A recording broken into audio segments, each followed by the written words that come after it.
Hello DC fans, welcome back to my channel Dastaan TV. कुछ updates हैं जिनके बारे में हम लोग बात करेंगे इस वीडियो में। सबसे पहले 2025 में जो कॉमिक बुक सेल्स रही हैं उनका चार्ट निकल के आया है कि कौन सी कॉमिक बुक्स ने सबसे अच्छी सेल्स की हैं।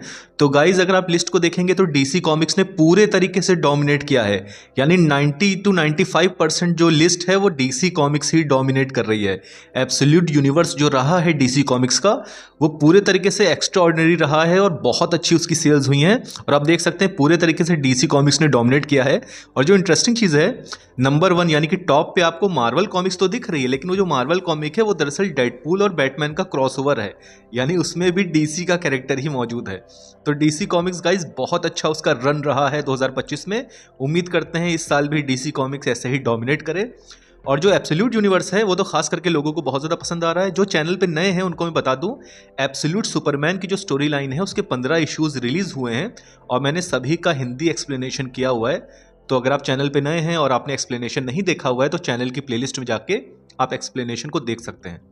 दूसरी अपडेट की बात करें, जिमी ऑल्सन की जो टीवी सीरीज थी गाइस, इसके बारे में ये खबर निकल के आ रही है कि स्प्रिंग 2026 यानी इसी साल की जो स्प्रिंग सीजन रहेगा उसमें शायद इसकी फिल्मिंग स्टार्ट हो सकती है। और ये कहा जा रहा है कि इसकी जो फिल्मिंग है वो दरअसल एटलांटा में होगी। हम ऑलरेडी जानते हैं सुपरमैन मूवी हमारी जो थी उसका भी अच्छा खासा पोर्शन एटलांटा में फिल्म किया गया था, जो इंडोर सीन्स थे वो, और जो आउटडोर सीन्स थे मेट्रोपोलिस वाले वो क्लीवलैंड में फिल्म किए गए थे। तो मैन ऑफ टुमारो जो होने वाली है सुपरमैन की फॉलोअप सीक्वल, उसको भी एटलांटा में फिल्म किया जाएगा और एटलांटा में ही जिमी ऑल्सन की भी टीवी सीरीज फिल्म होगी। यानी तो जो जिमी ऑल्सन के एक्टर हैं टाइलर गिसोंडो, वो दोनों को पैरेलली फिल्म कर सकते हैं, या हो सकता है कि उनके सीन्स जो मैन ऑफ टुमारो में रहेंगे वो शायद तब तक कंप्लीट हो जाएं, उसके बाद वो पूरे तरीके से शिफ्ट हो जाएं जिमी ऑल्सन की टीवी सीरीज में। और जो जिमी ऑल्सन की टीवी सीरीज है ये बहुत सारे डीसी कॉमिक्स के सुपर विलन्स को इंट्रोड्यूस करेगी।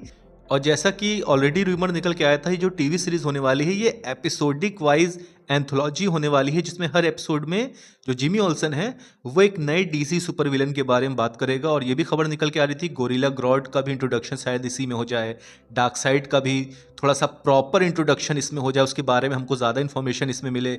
ऐसे करके कई सारे डीसी के सुपर विलन्स हैं वो इस टीवी सीरीज के थ्रू शायद डीसी फैंस को इंट्रोड्यूस करके दिए जाएं। तो पर्सनली मैं बहुत ज़्यादा एक्साइटेड हूँ इस टीवी सीरीज के लिए। अच्छा, बैटमैन के बारे में बात करें तो आपको ऑलरेडी पता है रॉबर्ट पैटिंसन की जो बैटमैन है वो डीसी यूनिवर्स का पार्ट नहीं बनेंगे, वो हमेशा सेपरेट रहेंगे एल्सवर्ल्ड में। लेकिन आपको पता होगा ये थ्योरी डीसी फैंस ने बहुत पहले दी थी कि ऐसा भी किया जा सकता है कि रॉबर्ट पैटिंसन जो है वो एल्सवर्ल्ड में अपने बैटमैन बन के रहें, लेकिन डीसी यूनिवर्स में भी उनका एक वेरिएंट यूज करके वो डीसी यूनिवर्स में भी बैटमैन बने, जैसा कि एनिमेटेड सीरीज में हमको कई बार दिखाया गया है। तो ये थ्योरी डीसी फैंस की तरफ से बहुत ज़्यादा निकल के आई थी और एक बंदे ने क्वेश्चन भी पूछ लिया जेम्स गन से कि सर क्या इस तरीके से आप रॉबर्ट पैटिंसन को नहीं यूज़ कर सकते एज अ वेरिएंट करके डीसी यूनिवर्स में। तो जेम्स गन ने कहा कि नहीं, यानी कि रॉबर्ट पैटिंसन जो है वो किसी भी तरीके से डीसी यूनिवर्स का पार्ट नहीं रहेंगे, उनका बैटमैन पार्ट नहीं रहेगा, हमको नया एक्टर ही मिलेगा डीसी यूनिवर्स में। ये हम ऑलरेडी जानते थे, लेकिन ये थ्योरी बहुत से लोगों के दिमाग में थी कि क्यों ना एक वेरिएंट यूज़ कर लिया जाए रॉबर्ट पैटिंसन का। जो आई एम श्योर गाइज कि जेम्स गन ने ये चीज़ डिस्कस जरूर की होगी मैट रिव्स के साथ कि इस तरीके से क्यों ना हम रॉबर्ट पैटिंसन को यूज़ कर लें, एक ही एक्टर बैटमैन का रखें। लेकिन आई थिंक मैट रिव्स यही चाहते होंगे कि उनके बैटमैन को सेपरेट रखा जाए एल्सवर्ल्ड में ग्राउंडेड, और जो डीसी यूनिवर्स का हमारा बैटमैन है वो अलग एक्टर प्ले करे। तो आई थिंक दोनों ही अप्रोच ठीक रहती हैं। अगर रॉबर्ट पैटिंसन को भी वो लेते तो आई थिंक वो भी एक ठीक चीज़ रहती, और नया एक्टर भी हमको डीसी यूनिवर्स में मिल रहा है, ये भी एक सही चीज़ है जो एक तरीके से सुपर नेचुरल क्रिएचर्स और एलियंस से बैटल करेगा। और एक र्यूमर निकल के आया था जिसपे अभी बहुत ज़्यादा बात चल रही है, लेकिन गाइज मुझको 90% लग रहा है कि ये र्यूमर फेक है। जो जेफ स्नीडर हैं, आपको पता होगा कि स्कूपर हैं, ये हमेशा हिट एंड मिस रहते हैं, कभी इनके स्कूप सही भी साबित होते हैं लेकिन मेजॉरिटी ऑफ टाइम्स इनके स्कूप गलत ही साबित होते हैं। तो इन्होंने ये कहा था कि शायद जेम्स गन खुद कंसिडर कर रहे हैं कि वो बैटमैन को डायरेक्ट करें। अब जैसे ही ये खबर निकल के आई, जैसे ही र्यूमर निकल के आया, पूरे तरीके से सोशल मीडिया पे बात चल रही है। लेकिन गाइज मुझे नहीं लगता जेम्स गन बैटमैन को डायरेक्ट करेंगे, क्योंकि जेम्स गन जहां तक मुझको लगता है वो वही मूवीज डायरेक्ट करते हैं जो वो खुद लिखते हैं। तो आई डोंट थिंक कि वो Batman Brave and the Bold को डायरेक्ट करेंगे। आई थिंक अभी भी एंडी मस्केटी का ही नाम जुड़ा हुआ है Batman Brave and the Bold से। लेकिन गाइज अगर हम कुछ देर के लिए एज्यूम कर लें कि मान लीजिए James Gunn Batman Brave and the Bold को डायरेक्ट करें, तो आप जरूर बताइएगा आपको क्या लगता है, क्या जेम्स गन एक सही डायरेक्टर रहेंगे Batman Brave and the Bold या डीसी यूनिवर्स के बैटमैन को डायरेक्ट करने के लिए?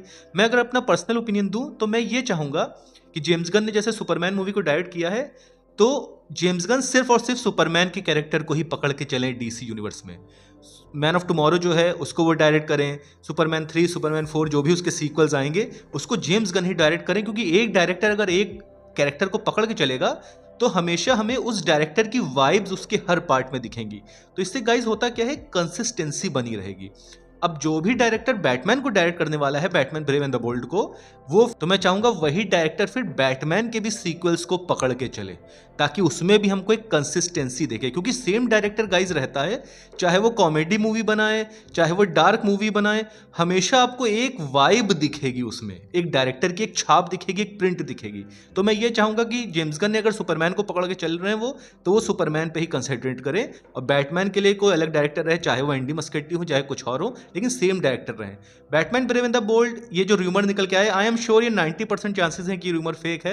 मैं नहीं चाहूंगा कि James Gunn Batman Brave and the Bold direct करे। आई थिंक जेम्स गन का जो टोन है, वो जो डायरेक्टर है, वो शायद बैलेंस्ड कैरेक्टर के लिए ज्यादा परफेक्ट है।